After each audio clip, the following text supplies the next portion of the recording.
Hi everyone, my name is Erin and I am a member of the McGillycuddy-Logue Fellowship Program at Boston College. Through this program, I studied abroad in Parma, Italy, and volunteered at the Laboratorio Famiglia al Portico in Parma, which is a volunteer site for new immigrants who have come to Parma to live. And this center is an area where they can meet and collaborate and kind of discuss the cultural transition of moving to a new country and specifically the culture of Parma. While I was volunteering there, I got the opportunity to teach English to some of these new children who were also learning Italian. Some of them spoke French and other languages from different countries within the Middle East and Eastern Europe. So it was exciting to kind of learn Italian through them as they were learning it, as well as teach English to them.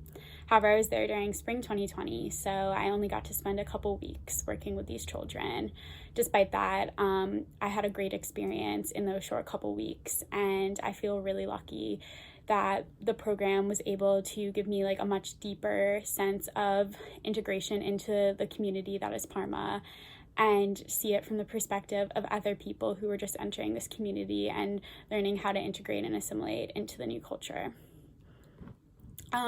So how did my experience abroad change me? How did it make me stronger? I think that even prior to being uprooted very abruptly due to the pandemic in Italy, I was learning so much about myself just through my volunteer site. It really took me out of my box because I hadn't had experience with foreign languages, so I really learned how to communicate with children as well as adults through many types of communication styles, not necessarily language, as well as forcing me to not take such an ethnocentric English mentality in terms of my communication styles.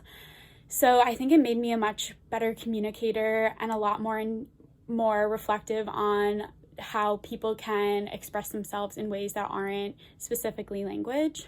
So that's something that a skill that I definitely strengthened abroad. But then also having to mitigate the pandemic and leaving Italy in a very abrupt way, it required a lot of maturity and self-reliance that I'd never really had to do on my own before. But when you're across the ocean from the rest of your family and the rest of your support group, it really takes your own personal strength to get through a situation as devastating as having to leave when your abroad program's cut short and having to make sure that you don't contract such a scary disease.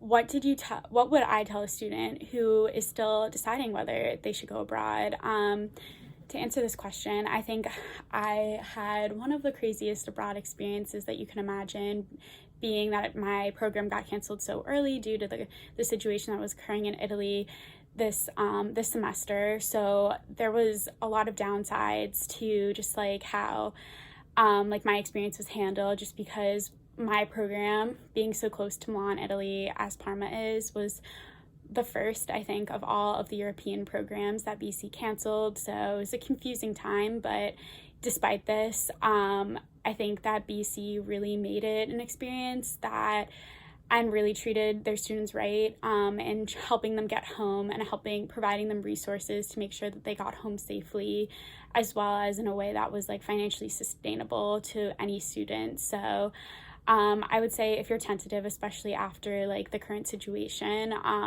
just know that BC is there for you to support you in every step of the way. So even if a crisis as massive as this ever happens again, which I hopefully it doesn't in the near future, you should definitely know that BC has your back and that BC is going to support you along the way. A myth about studying abroad.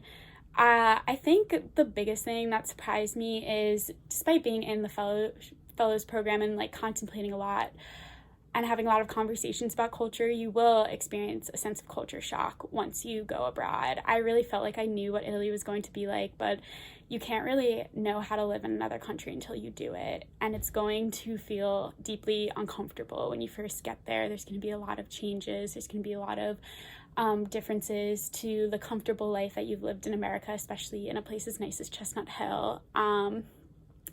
But despite this first initial sense of cultural insecurity and culture shock, you will overcome it, and you will begin to relate your experiences to those you had at home, and then kind of transcend and appreciate this new culture and really dive into it. And that just requires having an open mind, an open heart, and letting go of some of your old biases. So that is the advice that I would impart upon any student interested in studying abroad at BC. I hope that this is helpful. And just last piece of advice is to just like follow any protocol that BC gives if there's ever a crisis such as COVID again, because they really responded to it like very effectively. Thank you so much.